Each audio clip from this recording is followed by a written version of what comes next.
தோட்டத்தொழில் மூலப்பொருள் அமைச்சர் டத்தோஸ்ரீ ஜொஹாரி அப்துல் கானி ஜொஹூர் மாநிலம் 800 மில்லியன் அமெரிக்க டாலருக்கும் அதிகமான முதலீடுகளை ஈட்டியிருப்பது பாராட்டத்தக்க சாதனை என்று சுட்டிக்காட்டினார். மாநிலத்தின் இந்த வெற்றிகரமான ஈர்ப்புக்கு அதன் அரசியல் நிலைத்தன்மை, நிலையான கொள்கைகள் மற்றும் நடைமுறை நிர்வாகமே காரணம் என்றும் தெரிவித்தார். பாசிர் கூடாங்கில் உள்ள ஈகோ சீரஸ் புதுப்பிக்கத்தக்க எரிபொருள் ஆலையை பார்வையிட வந்தபோது டத்தோஸ்ரீ ஜொஹாரி இவ்வாறு கூறினார்.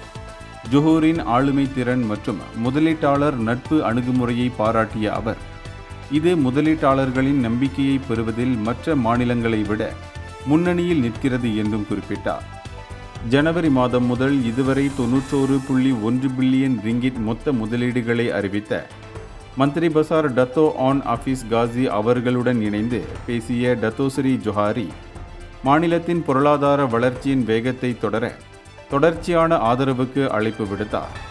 ஒருங்கிணைந்த தலைமைத்துவம் மற்றும் பதிலளிக்கக்கூடிய சேவை மூலம் ஜொகூர் தனது வளர்ச்சி திறனை அதிகரித்து எதிர்காலத்தில் மேலும் அதிக முதலீடுகளை ஈர்க்கும் என்றும் அமைச்சர்கள் வலியுறுத்தினர்.